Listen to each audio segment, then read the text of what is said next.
Hey there, coaches. I'm Rich Prado, owner of Play In School and host of Travel Ball Talk, where I talk to travel ball coaches from the best organizations about the current and future state of travel baseball.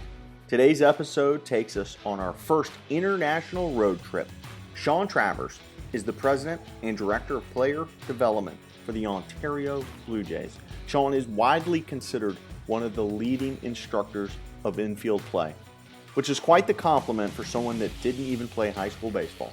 Our call covers how Shaun's baseball path always seemed to put him in the right place at the right time. We also talk at length about how OBJ manages to leave Canada for weeks at a time to put their prospects in front of American college coaches throughout the year. I hope you enjoy this episode of Travel Ball Talk. All right, welcome back to another episode of Travel Ball Talk. Today's episode will be our first time putting on the winter jackets and going north of the border. We're going up to the land of the cold and snow to talk with the president and director of player development for the Ontario Blue Jays. That's Shaun Travers. And I joke, we're not putting our coats on.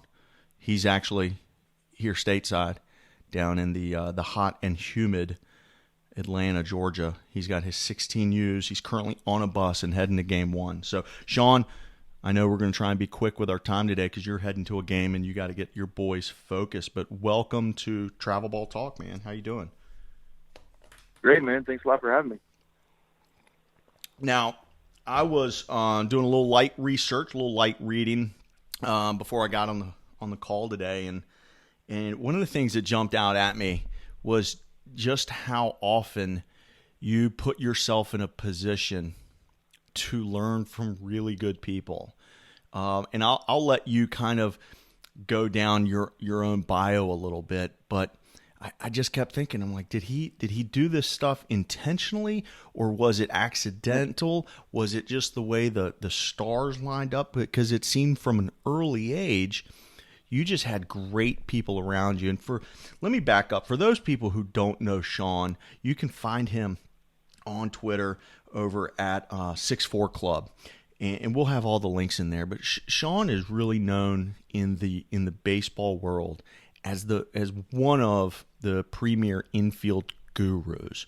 All right. So with that in mind, I kind of want to go back to, and then I'm going to let you tell your own bio. I want to go back to, how did you end up as the bat boy for the Toronto Blue Jays? Tell us about, how that happened, some of those stories, and then the quick fast forward through a bunch of your stops where some amazing people, specifically amazing infield people, had a chance to help you become the guy you are now as the infield guy. Yeah, I mean, it really was that stars just always kept aligning for me. When I was a kid, in growing up in Toronto, we didn't have high school baseball, so that was a huge disadvantage for me because we just didn't have it. But luckily enough, I got a job working in the visiting clubhouse with the Toronto Blue Jays, and did that all the way through high school. So I didn't get to work out with a high school team, but for 80 days a year, I was in the clubhouse around big leaguers every day. I had the opportunity, 7 o'clock game, I'd usually get in around 1 and get to work with some guys. And there's lots of great visiting players that helped me out, answer questions. And a lot of it was. Hey, Shaun, hang on. I think you're going through a dead patch. Are you there? Guys along the way. Hey, yes. You went through a little dead patch. Go back. You were about to say along the way, and we lost you. Yeah, sorry, I don't know where I left off, but I got real lucky without high school baseball. For most people that would be a huge negative, but for me, that gap got filled with getting to work in the visiting clubhouse for the Toronto Blue Jays. And so 80 days a year, I'd be around big leaguers, and I got to see how they worked and how to be professional. And a lot of great visiting players would help me out with questions, and some would even take me out on the field and work with.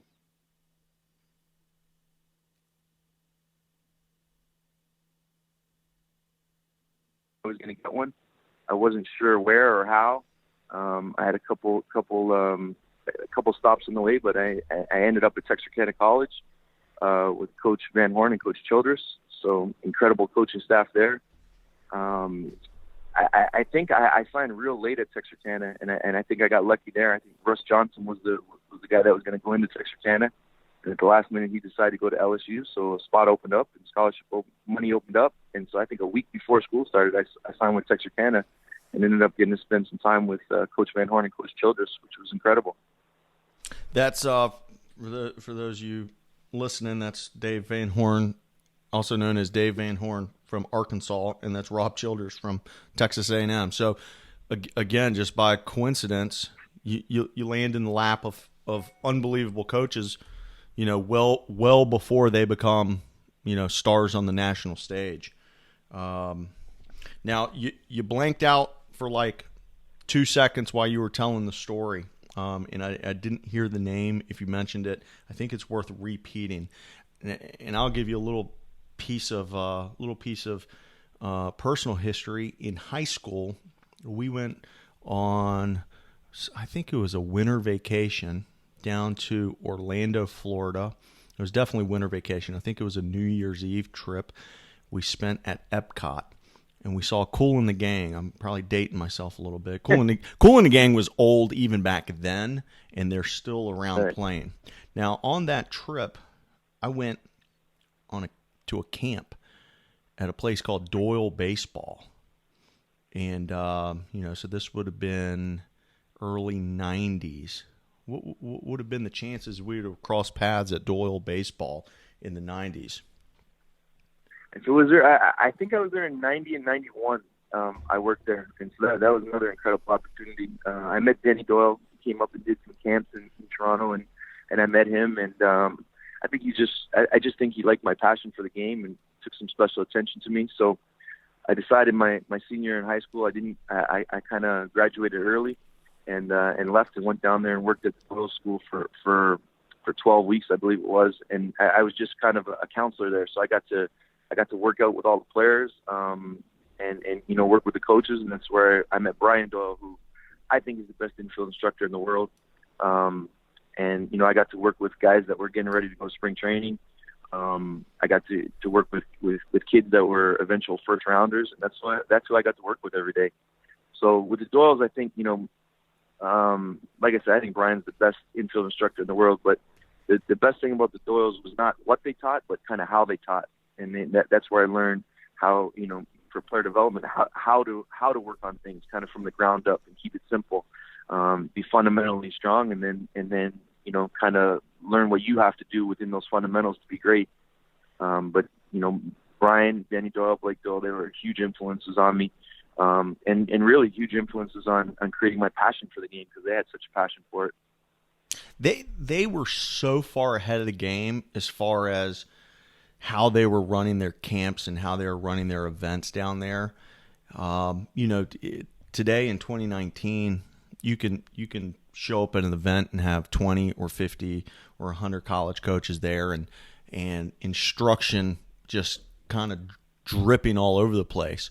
But back then, it wasn't like that. These guys were decades ahead of everybody. Do you keep in touch with those guys? Is Doyle Baseball still going? And if the Doyles are listening, forgive me for not knowing. So what's the update with them? I believe Doyle Baseball is still running. It's a totally different look now. I think the brothers kind of went their separate ways in the business. I don't know much about it. Okay. But, back then in 90, I think my senior year, I went to the showcase in Orlando in the summer. And literally everybody that went in the first round was at that camp. I mean, Charles Johnson was there. I mean, there's just tons of big leaguers, tons of first-round picks, tons of college coaches. So they were doing it, back then in the 90s. I don't know exactly, like I said, what happened to the business, but they kind of started the model of putting grades on kids and evaluating kids and helping kids get scholarships, bringing the coaches in. I remember that the camp that camp, every college that was there actually set up a booth, and you got to go around and meet college coaches and get information on the program. Unreal. It was so. Again, it was a big deal, and there's probably some folks who are my age or a little older who will hear this name and just it'll jog their memory and have them go down memory lane a little bit. But yeah, that's cool, man. I kind of kind of wish I knew a little more about what they're up to these days. Well, let's fast forward a little bit and tell me how you got involved originally with the Blue Jays, with the Ontario Blue Jays. That is. I'll tell you, when I went to school, when I went to college as a freshman, and like I said, I was lucky enough to be around big leaguers every day. When I went to college, I was totally unprepared for the college environment. And kind of the first week I was in college, I was like, man, when my big league career is over, thinking, of course I was going to play in the big leagues for a while. I'm going to go back home and make sure these kids understand what college baseball is about, and that they know what college baseball is about and they're prepared for it, because I was totally unprepared. So that, kind of fast forward, I played it after graduating from Dallas Baptist. I played a little independent ball. And I actually had some opportunities to coach in college after that. But I really just kind of looked at it and decided, I want to fulfill my goal of going home and getting kind of the next generation of players ready. So I did that. I went home. I got in touch with the Ontario Blue Jays at some point, and it was just a match. At that time, the Ontario Blue Jays was just kind of, a couple teams, not really a program. And we got in there and kind of turned it into a program where it's kind of modeled after a minor league program where you have rookie ball, low A, high A, double A, kind of that type of system where it's not just teams. We kind of put kids in situations where what they're ready for and where they're going to develop. And so we've been doing that since 2002, and it just keeps growing. I think that one of the best things about us as an organization is we're always trying to improve. We're not resting on our laurels and saying, well, that's good enough. As an organization, we're always trying to get better, bringing technology in, trying to get the best tournaments, all that kind of stuff. The facility, our new facility, this is kind of our fourth facility now, and it's gorgeous. I mean, college coaches come in and we can't believe what these kids get to where they get to work in the wintertime. Let's talk about that facility for a second. I'm on your website. I think is that the one you guys call the Matrix? Yeah, it's the Athlete Matrix, and at the Athlete Matrix, we develop athletes. So we have a football program, a volleyball program, basketball, and of course a hockey program. But the Ontario Blue Jays are the main tenant in there. Okay. And the kids get kind of 24/7 access to the facility. How big is this place if you're able to hold all these different sports in there? It's about 50,000 square feet. Wow. I don't know exactly what the area is, but there's a big enough area for ground balls. There's 6 cages. There's bullpen mounds. We have a pitching lab for the pitchers, and then we have 2 weight rooms for the guys to lift in, and also a track where they can work on their speed. Nice. And then it's just about scheduling out. I'm assuming you don't roll in there and you see volleyball, football, hockey, and baseball all at once. I mean, you can, but the athletes that we train on other sports, they're not really skill specific. So it's more just lifting and agility stuff. So I got you. You're not putting volleyball nets up in there. They're coming in there and working on their strength training and speed and agility, right. And those. I got you. I understand. Yeah, we're just building athletes in there. The football guys, sometimes they'll do some skill stuff. A lot of some of the NFL guys and CFL guys will come in the morning and they'll put the bags up and work technique and stuff like that. But it's basically agility, strength, speed for those type of athletes. But the Blue Jay players can always come in, even if their facility's full. Even if it's full of people, there's an area where the Blue Jay guys can hit or throw or do what they need to do. Cool. That sounds awesome. I have seen some of these multi-sport facilities. There's one down the road with me that has a hardwood court for the basketball guys. So that's kind of what I was envisioning, but it sounds like it's not quite that direction. But sounds amazing. Now, in Canada, I'm assuming indoor baseball is sort of a big deal. Are there a bunch of other facilities, within, say, an hour's drive of you guys, or are you guys it? Well, I think when we got our first one, kind of the other teams that we compete with, they kind of decided they needed to do it as well. Mm-hmm. So most organizations have some kind of facility. Yeah. I think most of the organizations in our league have their own facility.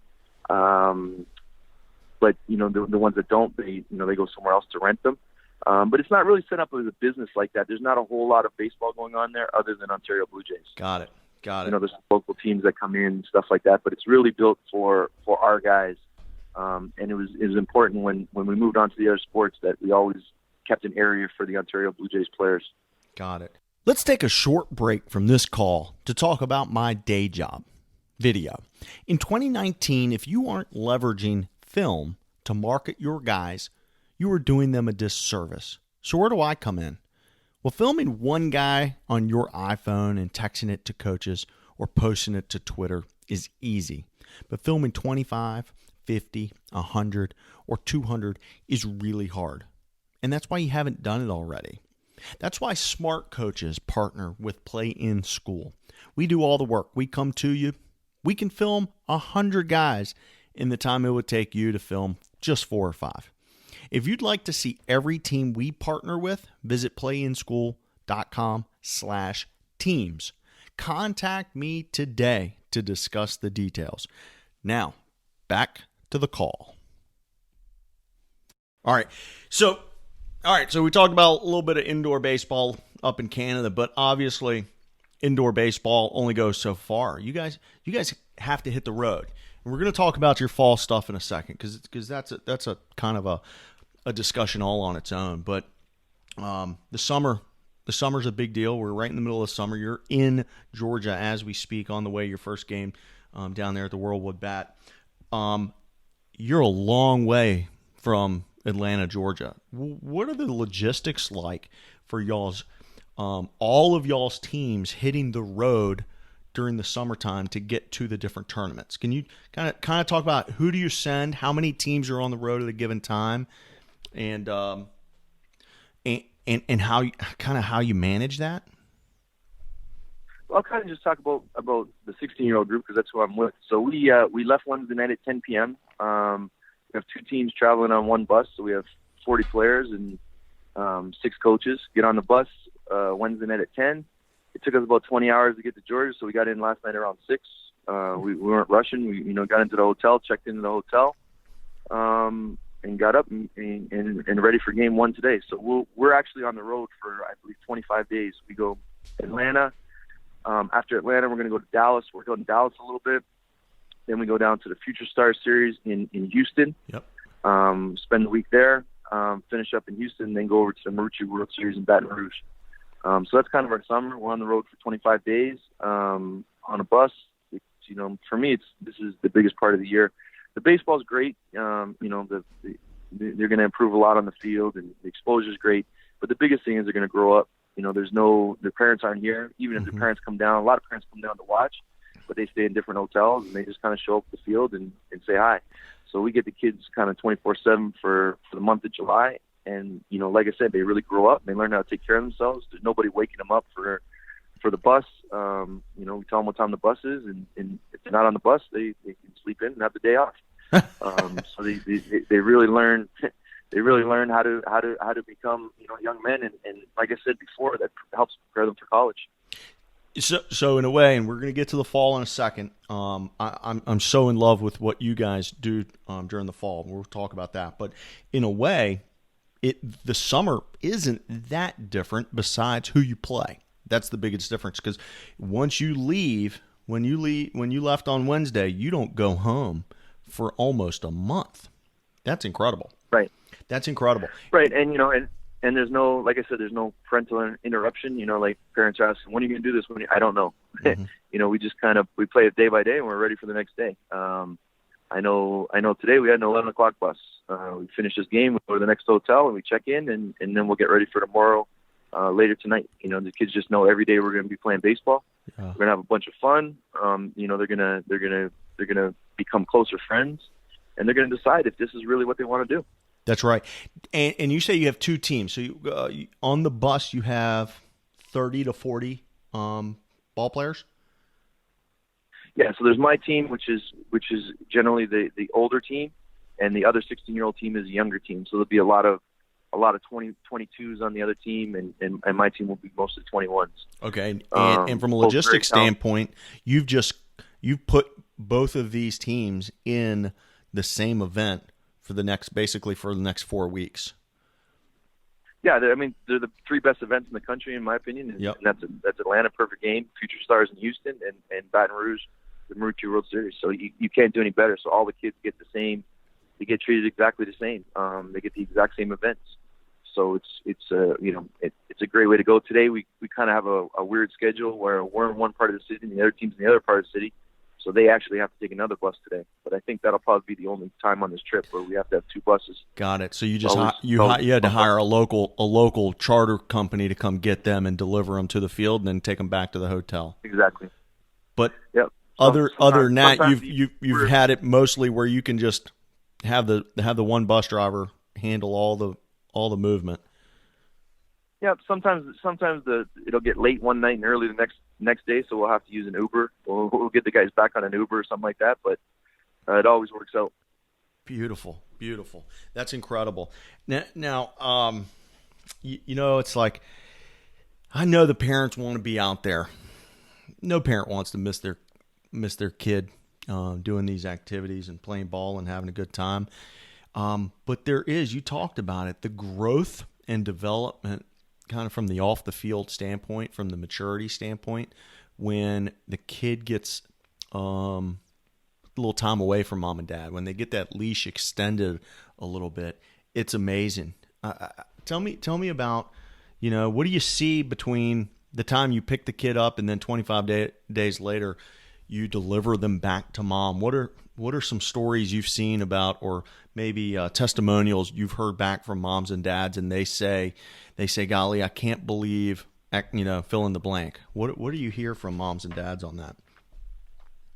Yeah, the basic stuff is, the kid goes away, he's never done laundry before in his life, and comes home, he knows how to do laundry.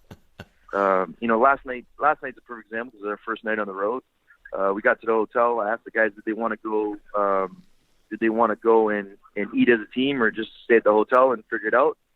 And they just wanted to stay at the hotel and figure it out. So some of the new guys are like, what do I do? And yeah. I'm the type of person, I didn't give them any answers. I told them to figure it out. That's incredible.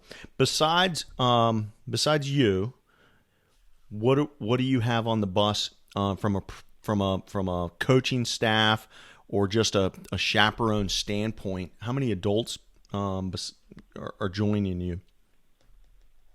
So my staff's incredible. I have Richard Clemens, who's coaches first base, and he's also has some training background, so he takes care of the injuries and takes care of all that stuff. And I have Pat Visca, who's takes control of our hitters and our outfielders.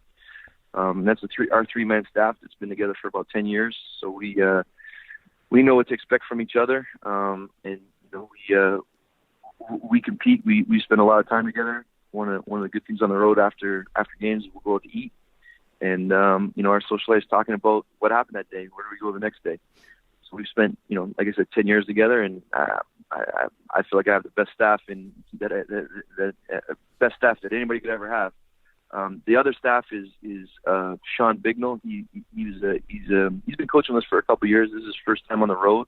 He coached one of the younger teams, but he was a player at Euler, and he's the head coach. And then he's got Greg Byron, his pitching coach, who just finished up at Austin Peay. He's been at Austin Peay for a few years, so an incredible resource there. So there's 5 of us on the road, and then the bus driver. And we really like to, let the kids kind of have their freedom. We give them a curfew, so we'll check curfew at 10, and everybody's in the rooms, and everybody's ready for the bus, and it usually kind of takes care of itself. There's not a whole lot of discipline problems on the road.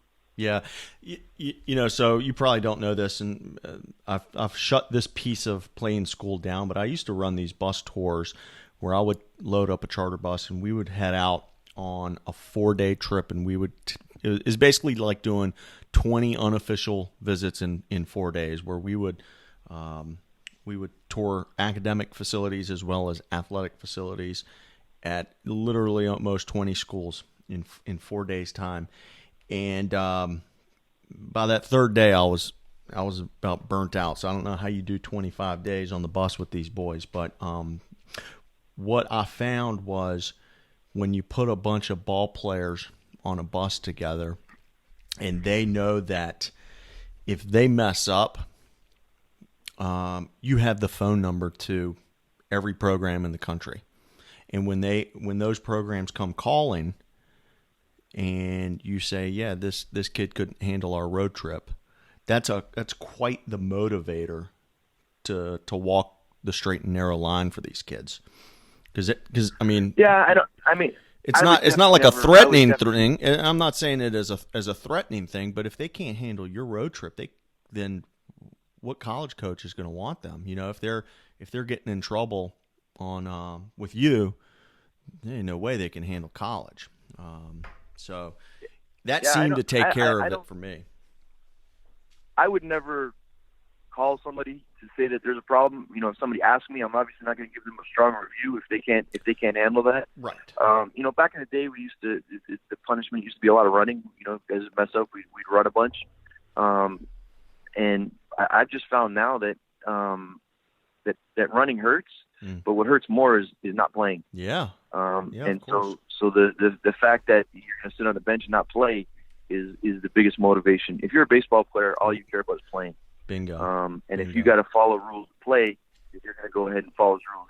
If you can break the rules and all you got to do is run a little bit, that wasn't the best motivator. Yeah. You know, it hurt at the time, but when there's 20 college coaches there and you're sitting on the bench because you missed curfew, I think that's just a much stronger motivator. And I think these kids, and it's funny, you know, when we did all the running and punishment like that, we still have lots of offenders. I can't remember the last time that we've had a problem on the road. Yeah. They just understand, you know, we make it very clear to them that we're here to play baseball. And if you don't want to, you know, we give very few rules, but, you know, if you miss the bus and you take an Uber to the field, you're not in the lineup. Yeah. It doesn't, you know, great effort, but, you know, there's really, it's kind of like a pro mentality. There's very few rules there. Be on time and be ready to play. So that's really the threat is of not playing, because we're not going to win a game, you know, because you're out breaking curfew and you're just going to sit out that day. Let's shift gears. We've talked about the summer.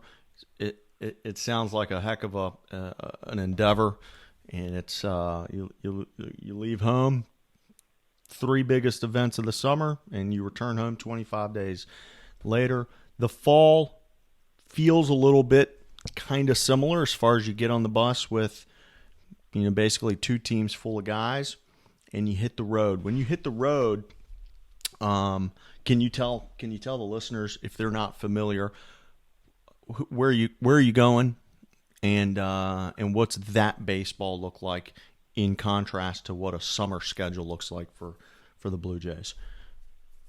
So we have a 36-man roster in the fall. I put that together and have like a kind of real pro. Joe, head coach, then there's a pitching coach, a hitting coach, infield coach, trainer. So there's a real good staff on the bus, academic advisor, and we take that 36-man roster, who's usually the older kids in the program. You know, a bunch of my guys from this year's team will make it. We'll make that fall roster. But what we do is we go and we have two kind of different trips. So I think sure it's a 9-day trip to start, where we go out and we play Division I schools or JUCOs or just different colleges along the way. You kind of put a map together and kind of go city to city. So you're playing every day, you're on the field every day, you're taking BP every day, you know, pregame, all that stuff, and then you're actually playing against the school. And you know, when we play against University of Virginia, their starters are playing. They're number 1. He's starting the game, because there's 50 scouts there to see him, because it's a lot of times the only time they get to see him that fall. Mm-hmm. I know the rules have changed a little bit in the last year or two, but those games are big. So literally all the colleges across the country are trying to get us on the schedule, because, you know, first of all, they get to play a game, they get to see their guys in a uniform, because we're an international team. They get one international game that doesn't count against their schedule. They've always wanted to play us. And then the other reason, obviously, is to see our players and kind of get a jump start on who to recruit and kind of build that relationship. So we try to play a different level of programs. You know, we'll play some JUCOs, we'll play some D2s, and then we'll play Florida State. You know, Friday night in September, the last few years, we played TCU, which has been an incredible environment. And whenever we show up there, you know, kids get to see the campus and they get to meet the coaches a little bit. And for the younger players, it gives them an idea of what could be ahead if they continue to work. And for the older players, like I said, they can see. It's better than a recruiting visit because they get to actually see the baseball happen. So we do that. That's one trip is 9 days, and then the second trip is 14 days, where we do the same thing. We play against colleges all the way down to Florida, and then we play in the World Wood Bat in Jupiter, which we've had great success. I think the last 2 years we've lost in the playoffs to the eventual champion. So we've had real good showings down there for the last few years. We play a bunch of games. The Thursday before it gets started, we always play against the team from BC, which is the other side of Canada. So we get to play against them, which is a cool event. And this year the schedule's changed a little bit just because of the new recruiting windows and stuff like that. So we're still kind of piecing it together, but it will be as spectacular as it's ever been. While the kids are on the road, they miss about 25 days of school. So it's really important for them to have relationships with their teachers and their guidance counselors, because each day on the road they have 3 or 4 hours of study hall that they have to do their work, and a lot of them are on the Skype talking to their teachers, getting their work. And the one thing is, once again, that prepares you for college, because in college you're going to miss a bunch of school, and you got to prioritize your time, and you got to be on top of your business, and you got to get the work done. There's no excuses. Yeah, let's talk about the academic piece. Now, I have a little bit of a relationship with Mike Steed, who's now moved on. I think, did I hear he moved on to a golf endeavor? Yeah, Mike was just looking for a little break. He's been on the road a bunch, the fall and the spring. He was just looking for a little break, take a deep breath, but he's still involved with the program, still helping us out. Good. So Mike had told me a story of, that basically if you don't get your academic work done, sort of like when you sleep in, miss the bus, guess what? You're not going to play that day. And he basically said in no uncertain terms, if you don't get your academic work done for the day, then you're also not playing. So again, quite the motivator when you roll in to Charlottesville to play at UVA. You better have had your academic work done, or else you missed the game. Yeah, and also the parents have some involvement in that too. Obviously, right? If the grades aren't getting kept up, they're going to pull them off the road quick. So it just kind of polices itself. We have one coach, like I said, that's in charge of academic, making sure it's all getting done. But when that midterm comes back and the kid's not doing well, and the parent will just pull them off the road. And I can't remember the last time a kid's gotten pulled off the road. Yeah. We really feel like the kids that do well in school do at least as well, if not better, when they hit the road. The kids that don't do well in school, if it's because they're not trying in school, then they sometimes they get better just because they're forced to do that work. A lot of guys have never done 4 hours of homework in a week, let alone in a day. Yeah. So I think academically, for the most part, kids really do well. It's a truly unique scenario that unfortunately is not available to the American-based travel organization. Sorry, guys, you can't do this. But being that the Blue Jays are an international-based team, that allows the NCAA has a rule where these colleges can play a live international game with, this is real baseball. They wear uniforms and have umpires and everything. Now, I've just to remind you, I've been a few times. I don't know if you know. I think I've been up there. I think I've seen you twice at UVA and once at Old Dominion, and it's been incredible. You guys don't always win. It's not hard to come out and beat the big boys when you're playing with a bunch of 16-year-olds. But what an amazing opportunity! I would bet. Go ahead. There's a lot of days. There's a lot of days where we go out there and just get waffle stomped and lose 25-1 against some of these schools. But there's also days where we do actually go out there and compete, and third or fourth inning they're like, oh geez, this is a lot tighter than it should be. I know we played at UVA one year and we had Evan Groves on the mound, who at the time was a big prospect in AAA now with the Rockies. And he went out there as a 16-year-old and kind of kept them off balance all day, and a little more than they were bargaining for. But most college coaches love that. They love that we actually compete. Even in the games where kind of gets away from us, it's usually just 1 or 2 innings that get away. Yeah. But the rest of the day is a pretty good day. Yeah, and then you talk about the recruiting potential that has when you're putting the kid on that field and letting him go against the current college team. And one name comes to mind, a kid who won the World Series a few years ago with UVA, Danny Pinero. I mean, I assume, I don't know for a fact, but was he on one of these trips?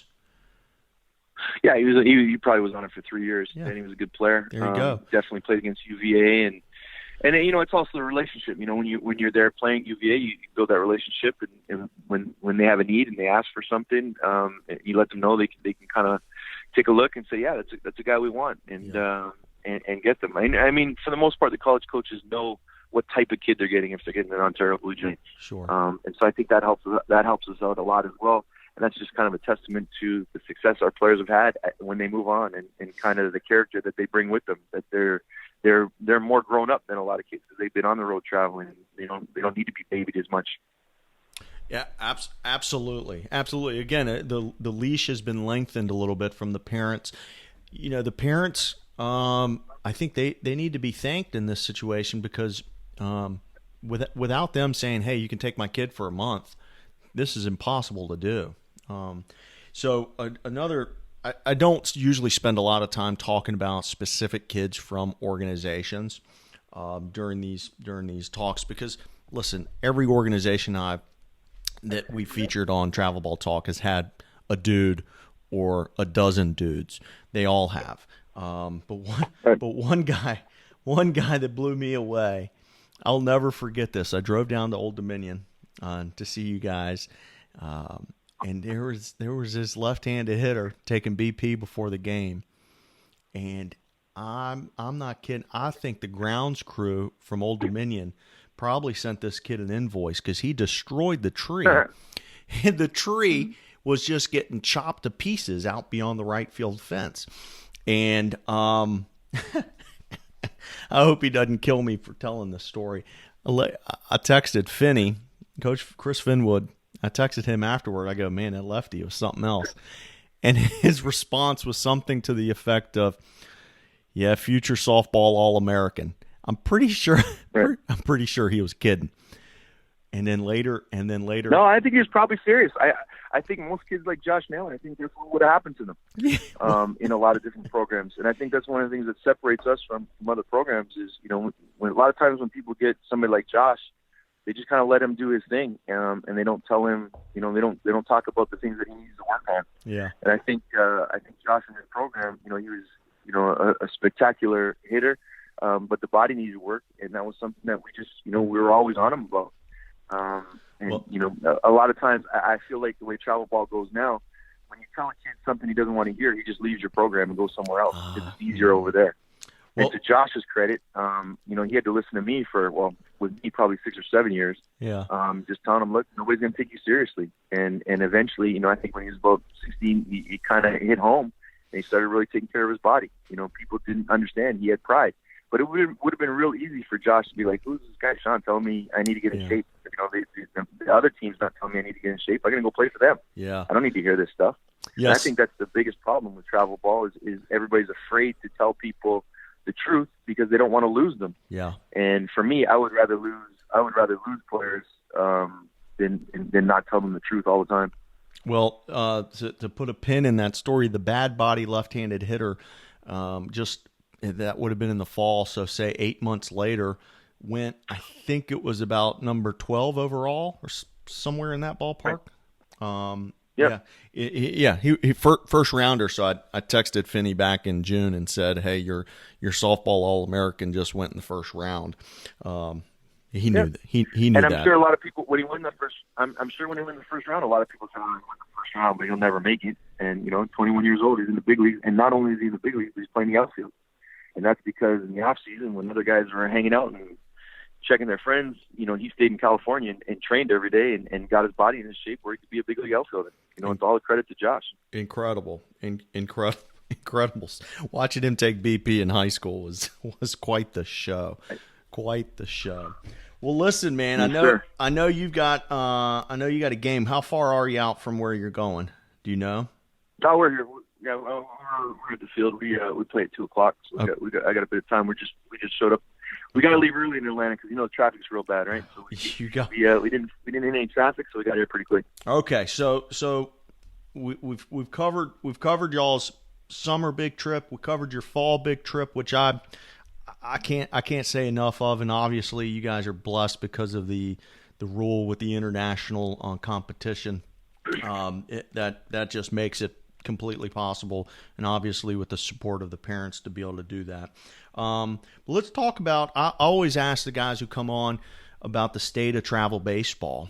You guys talk about travel. You do more travel than anybody. But what are some of the things you're seeing? You've already mentioned you play in what you consider the 3 best events of the summer. But I want to ask you about, call it the good, the bad, and the ugly. What are the things that you're loving right now about the state of travel baseball? And are there any opportunities for improvement that you see? Is there something you walk around these events or just see on Twitter and say, man, I think if we did X, Y, and Z, we could really ramp this thing up? Talk about good and bad for me. Well, I mean, I think it's a lot more good than bad. I mean, the opportunities for the kids is incredible. The exposure, the competitions, the life experiences. They're all incredible. I mean, the reason why parents can't come to these things is because the tournaments are a week long. Like parents would have to take the whole summer off to get their kids to events. The kids get to play great baseball. Like I said, the exposure.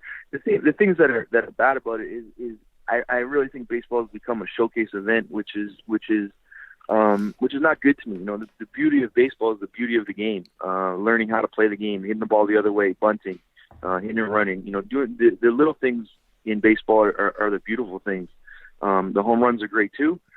But I think it's a society where the baseball society is it's all about you. And it's all about, you get on the mound and you throw 95. Who cares where the ball goes? Mm-hmm. You take 3 big swings and if you strike out, so what? A strikeout's just like an out.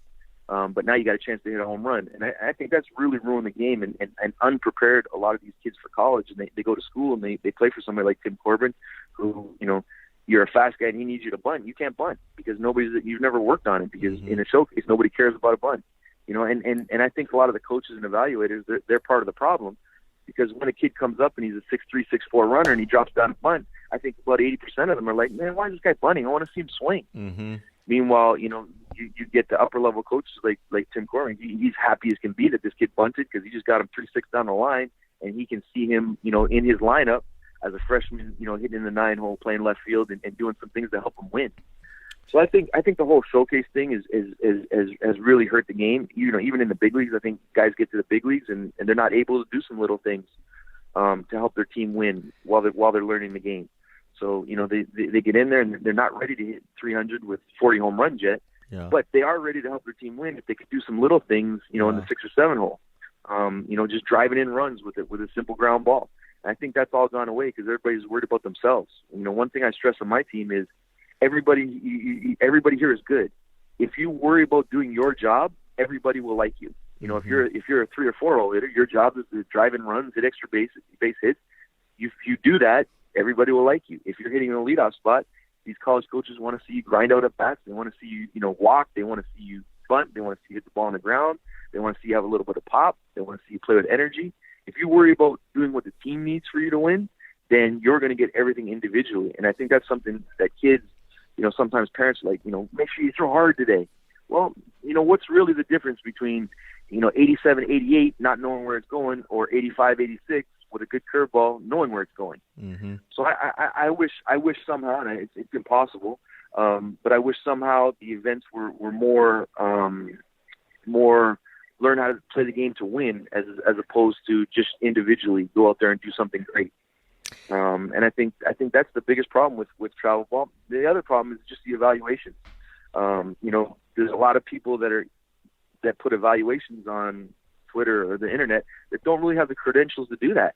So they'll say, "Oh, this kid's no good," but when a pro scout or somebody they look at him, they're like, "What are you talking about? Think about him with 20 more pounds.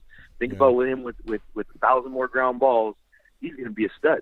Yeah. So I think there's a lot of the evaluations that go on are done by people that are not they don't have the background to do that, but yet those evaluations are being taken like they're the number one scout in the major leagues. Yeah, and I think I find the reverse evaluation to be more prevalent than what you describe. Instead of them describing a kid as not that good, I find that they describe everybody as very good, which is the problem with that is because it's a business and it's money, right? So if you tell a kid that he's not that good, he needs to work, he may not come back to your event. Not coming back. But if you tell him, oh, you're really good, then he comes back, and I don't even consider that stuff because that's just disgusting. Yeah. That's not even that's just somebody, and it's becoming a business. And I think you can run, I think most great businesses are run and they're super legitimate with super information. Mm-hmm. And who doesn't come back, they don't come back. But I think that's one of the reasons why we have success with college programs is because we won't lie about a player. Yeah. A coach will ask me about this player and I'll say, no, he's not for you, coach. Like he can't play for you. But I saw him really good this day. Nah, but I'm telling you, that's not the level. You saw him good one day, see him a couple more times. Or the reverse. Somebody will come and say, I don't know, man, I don't think he's for me. And I say, coach, he's 100% for you. Trust me. And I think we have a lot of kids get placed where the coach gets very limited views on them just because they trust that we're going to tell the truth and not lie. When the word that came to mind during when you brought up the first point is baseball savvy. There's a lack of savviness that kind of feels like it comes from a lack of game experience. When the format is showcase, then you are not getting the game experiences to know what to do with the ball in the moment when something weird happens. And in baseball, I think it's actually a quote off your website that you still see something weird happens every day. Something you've never seen can happen every single day on the baseball field. But a lot of times you see the same things happen over and over and again. And if you haven't been part of that play, then when that play hits you, you're not ready for it. But a lot of these things we're seeing should be common knowledge, but it's it's a lack of savviness. Like times change. I like people say, oh, back in the day. They have to realize things change. There's so many more things that these kids do. With video games, the internet, and all that kind of stuff. And you just can't say, well, it's not like it used to be. It's not. So you, as a coach, you have to change your approach. These kids are not watching. When I was a kid, if I couldn't watch the game, I listened to the game on the radio when I was going to bed. And I learned a lot about baseball listening to the broadcasters when I couldn't even see it because I had to imagine it. Yeah. I don't think any of these kids have ever listened to a game on the radio. But you're not gonna force them to do that. You can tell them about it, and they'll be like, "What are you talking about? I'm not doing that." Yeah. So you have to find other ways to teach them how to play the game. And so, for me, the post-game talk is the most important talk. And I'm not naive. When I give a post-game talk, I don't think 20 people are listening, but I think there's 3 or 4 kids that are listening to every word I say, and they're getting better. And I think the post-game, it's a good opportunity to point out some things that the kids don't see, and a play in the game that might have turned the game that wasn't a home run. It might have been a defensive play. It might have been a smart base running play. But there's lots of times in the game that the game gets turned on something that nobody else notices. And I think it's real important as a coach to point that out to them. So they'll be like, oh, geez, I never even thought about that. That guy went 0 for 4. I thought he had a bad game. And Shaun said he's the player of the game because he did this, this, and this. Yeah. So I think it's important as coaches to value that stuff and to point it out to them. And I think, in 25 days, our guys get a lot smarter just because, it happens every day. And I'm big on, if you keep doing the same mistake over and over, then you're insane or dumb or whatever you want to call it. Once you make the mistake's not the problem, you got to change your approach. You got to change something. Right. So if this is not working for you and you keep doing it, think it's going to change, you're dumb. You need to change your approach, and try something new and find what works for you. You mentioned infield play. We're going to talk about that. I want to hear about your love for the infielder, but there's something I made a note, and I started, and I need to ask about this. It's a little bit of a left turn here, and then we'll go back to infield play. Talk to me about international tuition. What are these players that are coming here to America? Are they just being charged out of state tuition? or is there something up above and beyond that? Yeah, every school is different. Sometimes you even get international where it's cheaper, where you get an international waiver. So every single school is different. And our kids get on the average get very good scholarships. Way higher than the national average. I think partly because they're coming from our program, and partly because the coach knows they have to invest a little bit more money in a Canadian to get them down. Yeah. But every school is different. Sometimes there's out of state, sometimes there's out of country. But like I said, sometimes the out of country is an advantage. There's some schools that you get 50% off right away if you're international. Because they want an international student, they'll give you a break. Right. Because that helps them when they're putting out statistics. That's interesting. That's interesting. Okay, yeah, I was very curious about that. Now let's take that left turn right on back to the infield. Talk to me about we know kind of how you fell in with all these infield guys, but then as you grew up, how did you keep the fire strong for this infield play, and how have you grown the love of the the middle infielder with all these Blue Jays? I don't know. When I was young, the best players in Toronto were always shortstops. Tony Fernandez, guys like that I got to see play, and just I don't know. I just fell in love with the position, and then I fell in love with the work. When I was a kid, there's nothing better to me than going on the field and taking ground balls and turning double plays. And then just got around people like the Doyles that just took my passion to the next level. When Brian said, middle infield's job is to turn a double play, I took that seriously, and I worked on that probably more than anything in my game, because it was the most fun and it was my job. And so if I wanted to be great, I had to work at it. Yeah. I think as a kid, my favorite thing to watch on TV would have been This Week in Baseball, and I'd wait till the end of the show when they put all the the flashy plays up there.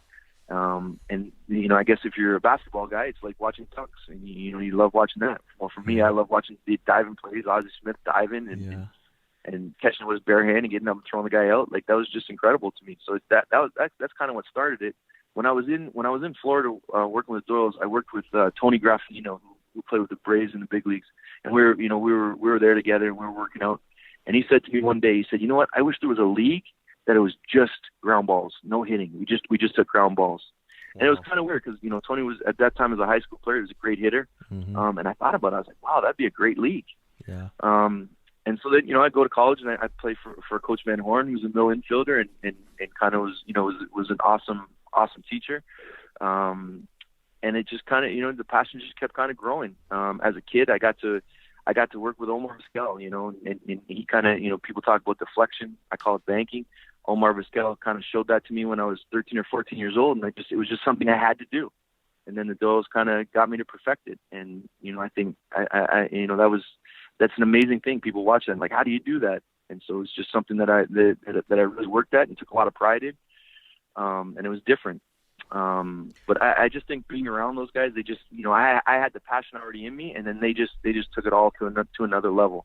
Another big leaguer who every time he'd come in would spend a lot of time with me would be Harold Reynolds. And, he'd actually, during BP, take me out to second base with him, and we'd take ground balls together. So it was just, an awesome experience, and it just had my passion. It's what I've always loved doing. And then a couple of years ago, I started the 6'4" club, which I haven't been able to spend as much attention on as I want to, because just so many other responsibilities. But I love going, across the country and doing camps and meeting young infielders and teaching them fundamentals is important to me.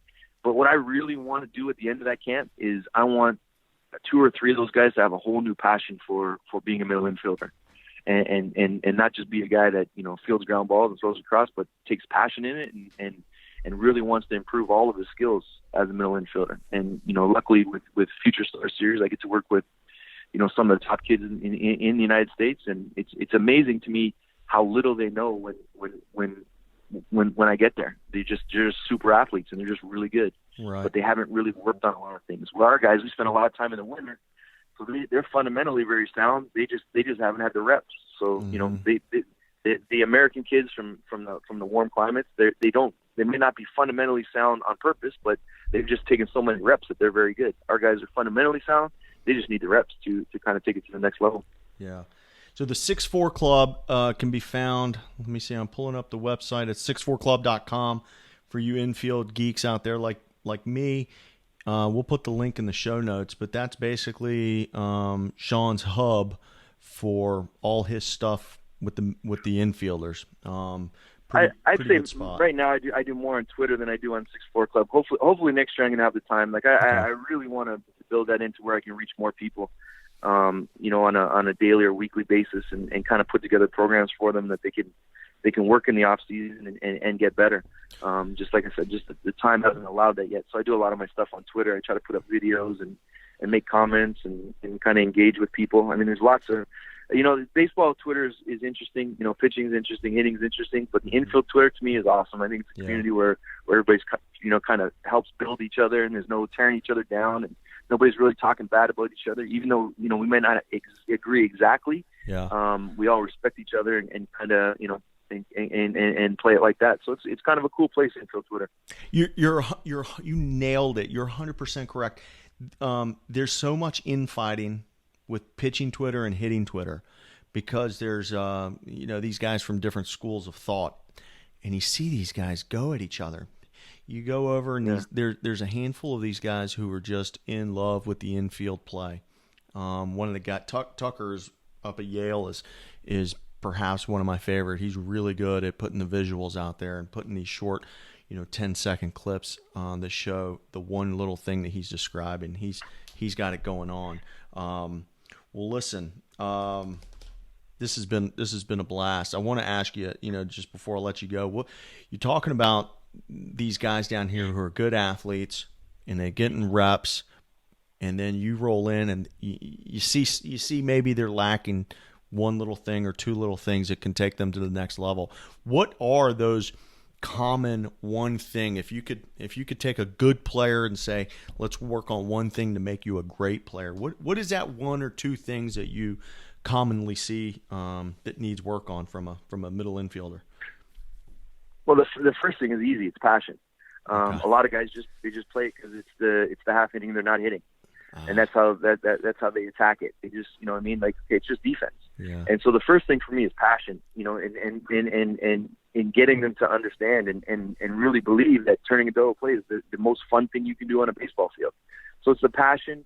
It's telling them the importance of these things. I think a lot of young kids, they don't understand when the double play doesn't get turned. It's always a big inning. Mm-hmm. There's always a big inning. It's weird, but it's always a big inning. When you don't turn the double play, it's a big inning. So that thing has to be turned. And then defensively, it's all there's common flaws. Like there's late in the fielding position. There's flipping your glove too late at the last second and making your hands hard. Mm-hmm. For me, a lot of time it's how they get the ball out of their glove into a throwing position is a common thing where it's not smooth and it's long and they make a lot of throwing errors. And everybody thinks it's their arm, but usually for me, throwing errors are about feet and just the timing of when you get into a throwing position. Mm-hmm. And things they don't realize. You got a kid, he's making a lot of throwing errors. Everybody's concentrating on his arm. Usually it has nothing to do with his arm. Yeah. It's more to do with his feet and his timing. Yeah. Tempo to field a ground ball. For me, the tempo is a fast, quick first step, slow it down, pick your hop, and then get fast through the ball. A lot of guys will just be, slow and then fast, and then they got to rush. Mm-hmm. A lot of guys will be fast all the way through the ball. They're rushing the whole time. So working on tempo and giving them a tempo. Go fast, pick your hop, slow it down, and then explode through the ball. So it's, there's always common things that you can talk about. But like I said, my biggest goal is to show them some things, how they can work. Because a lot of guys, you want to work on defense, but it's only you. How are you going to do it? So teaching them how to use the wall and teaching them some drills that they can be doing every day.